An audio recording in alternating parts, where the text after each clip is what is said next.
Hey, what's going on everyone? Welcome back to the Snowbike channel. Today I'm going to be talking to you about the cold starts on your bike and how to use them and how to jump start your bike on those cold mornings. Stick around, let's do this.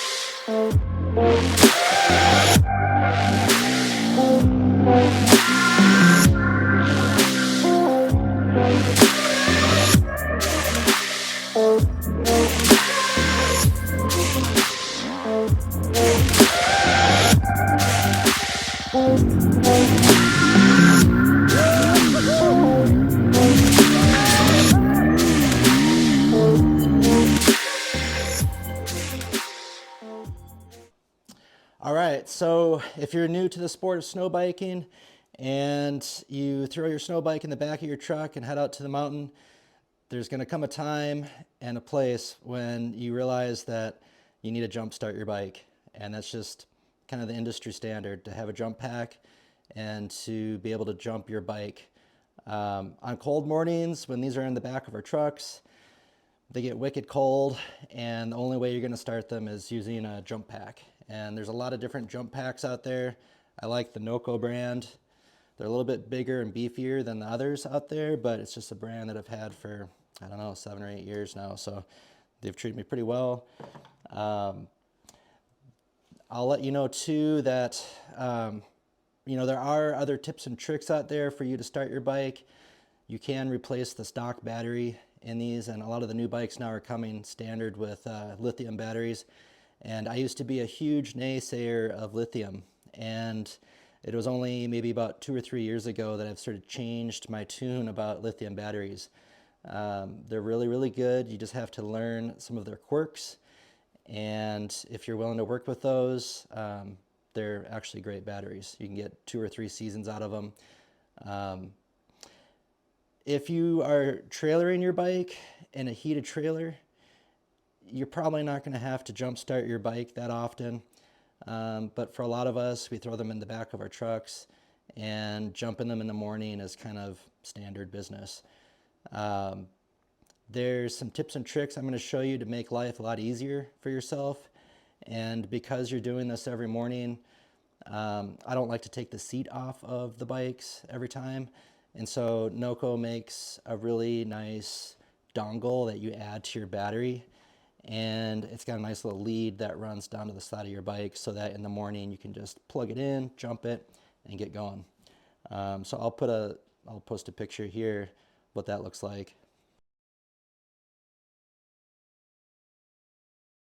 Another thing I'll say too on jump packs in general, you want to try and match up whatever your buddies are running. And so whatever brand jump pack they're running, just get the same, because man, it really can save your bacon when you accidentally forget your jump pack one morning, or you don't have it with you out on the trail, and you need to jump start your bike and your buddy happens to have the same one. So whatever brand you get, just try to match up with what your buddies are running, and that'll be really helpful.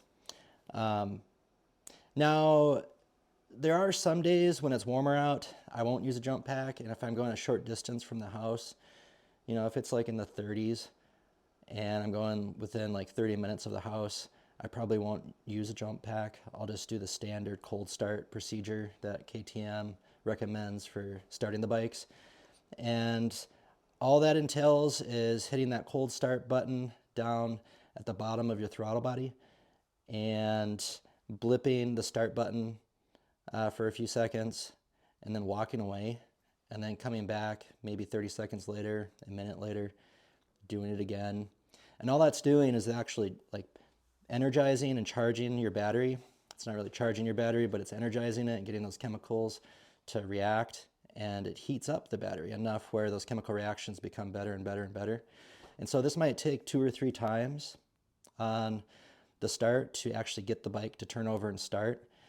And so you'll actually hear it getting better and better at starting every time you do it. And if you're not able to start it after the third or fourth try, you're going to want to pull out that jump pack and use the jump pack.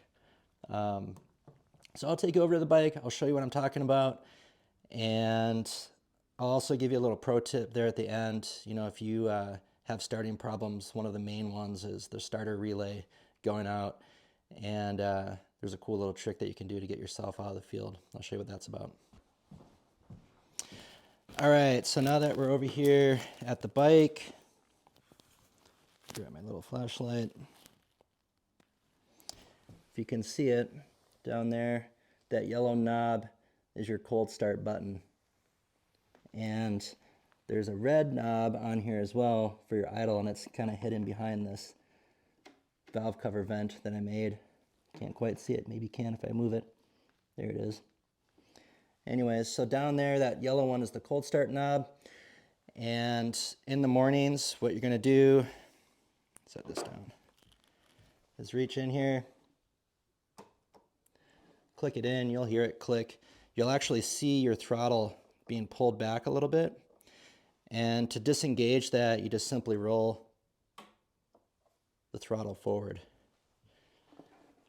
And so we'll set that again. And then what you'll do, first thing in the morning when I'm unstrapping the bike from the truck, I'll give it one of those, and then I'll continue unstrapping the bike, pull it out, and then I'll go back, do it again. And then, after that second or third time, it should light up. If it's a warm, when I say warm, it's like 20s, 30s, 40s kind of morning. But on those colder mornings, this is going to be kind of standard. You're going to pull this out and you're going to use this pretty much every time. And on the batteries here, right in front of it, this is your starter relay. And I've seen in the field these go out and you've got a dead bike. And the only way to start them is to pull this off. It's held in there with like a rubber mount. You pop that off. And there's two terminals on this, negative and a positive. And if you take a screwdriver and touch both of the terminals, the negative and the positive together, you can jump start the bike and put it all back together and get yourself out. We've had to do that once or twice, and it's a neat little trick to know if you ever burn one of these up. I would probably keep one of these in your truck somewhere accessible so that if and when one of these does burn out, you've got a spare in your truck and it doesn't, ruin your day. So,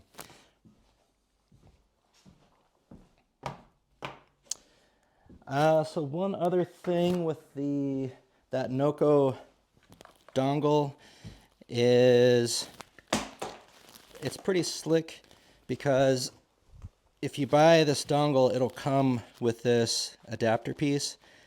And this adapter piece lets you plug it in and, run it to your wall charger and top it off. And, it's smart to periodically throughout the winter throw it on the charger and just top off the battery and make sure you're keeping your battery nice and healthy. So yeah, I think that's pretty much everything I wanted to cover. When you buy a lot of these jump packs, they come with some alligator clips, and I still bring those with back at the truck. And by the off chance that you have one of your buddies that needs a jump start and they don't have the correct connection for your jump pack, you can still pop off their seat, throw those alligator clamps on there, and jump their bike. And 99% of the time, that first initial jump is what's needed, and then your bike's going to fire up all day long.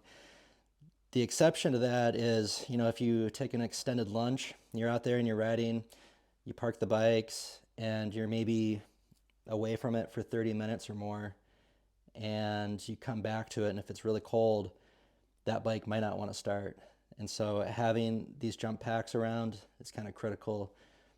There are some tricks to, bump starting bikes if you need to. That's really challenging. If the snow's deep and you don't have a downhill to work with, that can be really challenging. And I've seen people put their two bikes down on the ground touch the tracks together while one person is brapping the bike. The dead bike's track is spinning, and sometimes you can jump the bike that way. That's only if the bike's warm, and you know, I've seen it work sometimes and I've seen it not work other times. And so it just depends on how cold your bike is. If you've got an older bike with like a not a jump start, an older bike with a kickstart, if your battery starts to get old and, you know, it's time to replace it, there might come a day and a time when that battery quits, and mentally you're thinking, I'll be able to, you know, kickstart it and get home. That's not always true. You know, when a battery is dead, kickstarting the bike actually doesn't provide enough charge to the fuel pump to energize the pump enough to start your bike.